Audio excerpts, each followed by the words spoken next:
Hi again, everybody. It's Kevin Canessa coming to you from the newsroom of The Observer and TheObserver.com on this, the 18th day of April in the year 2023. Sure hope you're enjoying your Tuesday, no matter where it is you are in the country. And I am here an hour and 15 minutes behind schedule because I completely spaced out on 1:30 today. And I could blame it on a number of things. Most importantly, tonight's New Jersey Devils, New York Rangers hockey game that begins at 7 o'clock because I've been thinking about it a good portion of the day. But that's a lame excuse. But it is what it is. I apologize for being late. However, I guess being late, we have a pretty decent-sized crowd here today. So we'll go with that. How does that sound, right?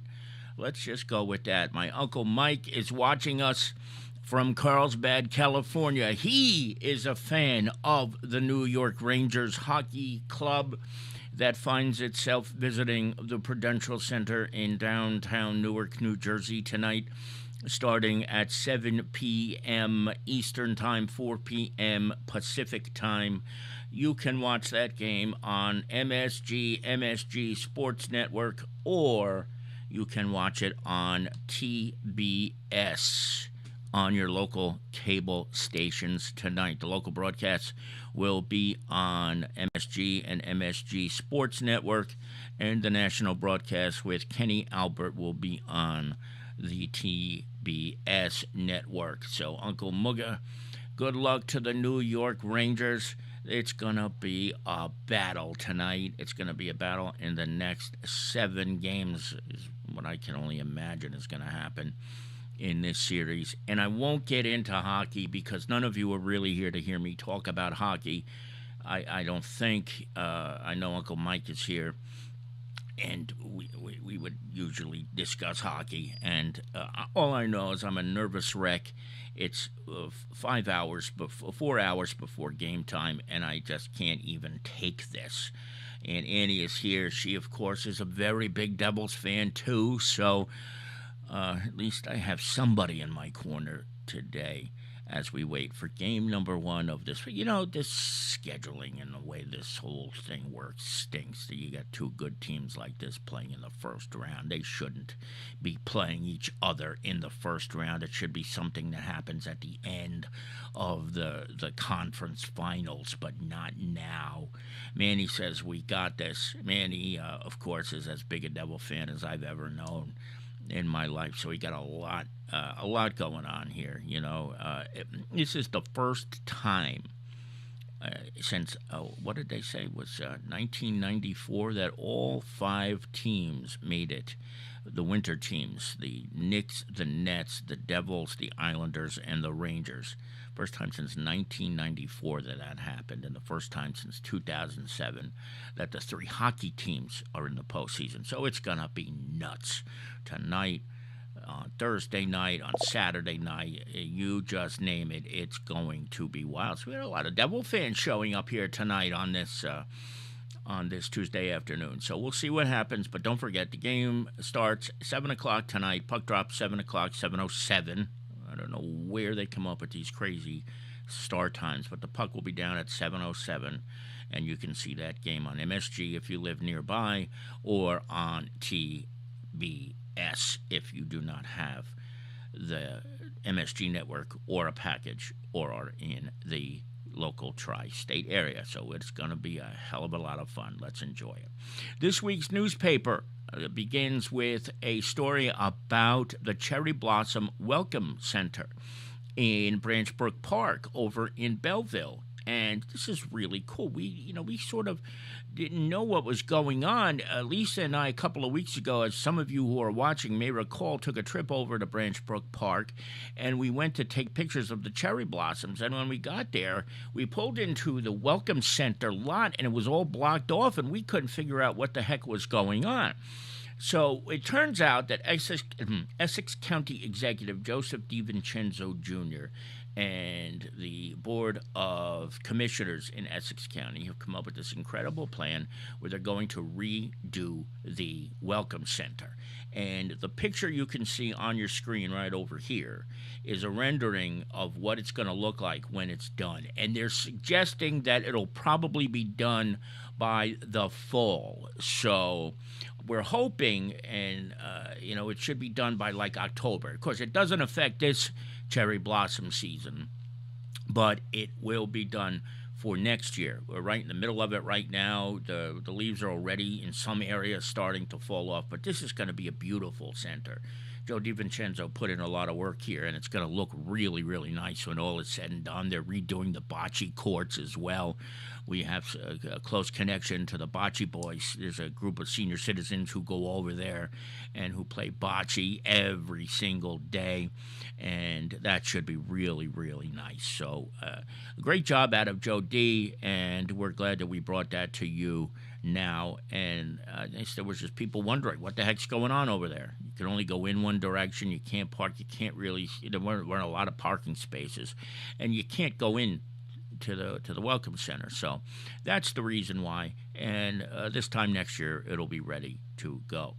The bottom of the front page this week is a tribute that I wrote to my dear friend Tony Azzardo, who is a Jesuit priest who spent many, many years, 67, as a Jesuit priest. He died on Saturday at the age of 84 at Murray Weigel Hall in the Bronx. And I know many of you who have a connection to St. Peter's Prep know Tony Azzardo and knew of him. A lot of people who never met him knew of him. As we welcome in Kevin Coca, who happens to be here, a very, very, very big Devils fan, probably the biggest I've ever known. Kev, good to see you, buddy. And my dear Ashley is also here from Port St. Lucie, Florida. She's probably in Fort Pierce right now, but she is here as well. She's not a hockey fan. She liked the Jets for a while, but not anymore. And she lives in Port St. Lucie, but never really picked up on the Mets. Imagine being a fan, living in Port St. Lucie, and not liking the Mets. But that's the thing. You go to her house, and her mother's house, it's littered with Yankee paraphernalia all over the place. Trains, trinkets, you name it.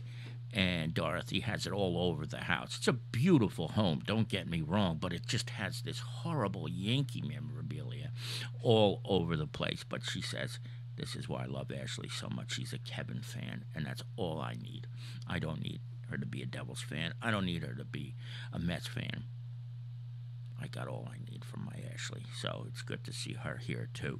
So I'll get back to that just real quick. Tony Azzardo, again, died at the age of 84. He was a person who had a great influence on my life, and I think some of the people in this room can attest to what an incredible man he was.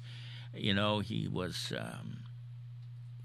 doing so well, too, and then just all of a sudden he wound up with congestive heart failure, and within 2 weeks he was gone.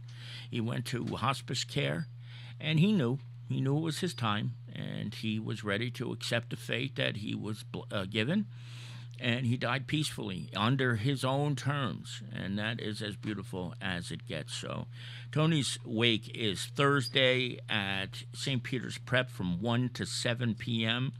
at the old church. They call it the O'Keefe Commons for anybody who may be there now. And on Friday night at 7 p.m. at St. Aidan's, which is the St. Peter's University Church, will be Tony's massive Christian burial, 7 p.m. I would imagine that parking is going to be pretty crazy for both of those events. I plan to go to the Mass on Friday, and I am going to take Uber because there is no way on God's green earth that I think I would want to contend with the parking, because there will probably be a great demand to get into the liturgy and especially the wake on Tuesday. In the town of Kearney, the mayor announced recently that the company that was hired to replace lead pipelines in the water system has been fired because they were not meeting the requirements of the original contract, which stated there had to be X amount of workers on scene every day. They weren't sending enough people, and the work wasn't getting done per schedule, so the mayor fired them. And because they've been fired, they will not be able to hold a contract of a similar nature anytime soon. So I think this was a good move by the mayor to get this company out and to bring in this new group whenever they do find somebody, but I don't think they have hired anybody yet. They did put out for bids. In the blotter this week, which Tim Wagner always writes hilariously, we had a duo who wound up stealing $6,000 worth of cosmetics from Ulta. Can you imagine that? How much crap did they have to put into their bags and their duffels to walk away with $6,000 worth of cosmetics from Ulta? So, by the way, we had a little over and under when we thought the first shoplifting experience would be at the new Target. And I think we set the date for April 18th, which of course is today. And it was way, way, way, way before April 18th. In fact, the very first shoplifting occurred at the new Target less than 2 hours after the soft opening of the store. So that'll give you an idea how quick that happened. Watt has announced the cast for The Great Gatsby, a radio program, a radio show, radio play. And, Watt is doing so much, it's been hard to keep track of what they're doing. This weekend and the following weekend is You're a Good Man, Charlie Brown, with our friend Carney's podiatrist, Dr. John Paul Branwell, who I call Your Holiness because he has the name John Paul, and I think that is going to be just hilarious. I saw some of the photos. Linda DeIsa sent them over the other day, and they are looking good, and that, of course, will be over at the new theater in Harrison at the old Holy Cross Church, so I hope you'll check that out this weekend. I know they've been working their butts off to get prepared. There is a team of teenagers, 3 from Kearney, 1 from Harrison, who are in Houston today taking part in a national robotics contest. So we congratulate them, and I thank the girls for sharing their story with us. Read that on page number 7 when you get a chance. And, of course, it's Car Care Awareness Month, so be sure to look out some of these tips that we have on page number 8. Jason Bernstein has 3 sports stories this week, including his first athlete of the week for spring sports. And as we do each and every week, there are 2 pages of classifieds, plenty of jobs, plenty of apartments for rent. So if you're looking for a place to rent, be sure to get yourselves situated there. You can find them on pages 16 and 17 of this week's edition. And then, of course, there's the end of the paper, a big ad from Bellavia Chevrolet and Genuine Smiles, which I am looking at right now to my left. They are our next door neighbors, so please give them a call. Now, that's going to do it for this edition of The Observer Live. I again apologize profusely to all of you for showing up an hour and 15 minutes late. It's not going to happen again. I won't let the devils distract me the way they did today. I hope you all enjoy your Tuesday, especially tonight. To the Devils and the Rangers fans out there, Uncle Mike, you enjoy the game too. Love you. Aunt Annie, love you. Ashley, love you. Everybody. Kevin Coca, Carmen, Manny, Eileen, Alana. Let's see, who am I missing? I said Ashley, right? Lori is here too. Lori Dalzell Grant, and I think her sister may be here too, but I'm not 100% sure. And if I missed anybody, you will forgive me for that. But if anything happens during the course of the week, we will join you live. But until then, we'll be back 1 week from today at 1:30 p.m. From the newsroom of The Observer and TheObserver.com, Kevin Canessa signing off for now. Thanking you all again. Good to see all of you. And Ashley, Coca, everybody who I haven't seen in a long time. Manny says 3-1 Devils tonight. From your lips to God's ears, I'll take it. Have a good rest of your Tuesday afternoon, everybody. And let's go, Devils. Good night, everybody.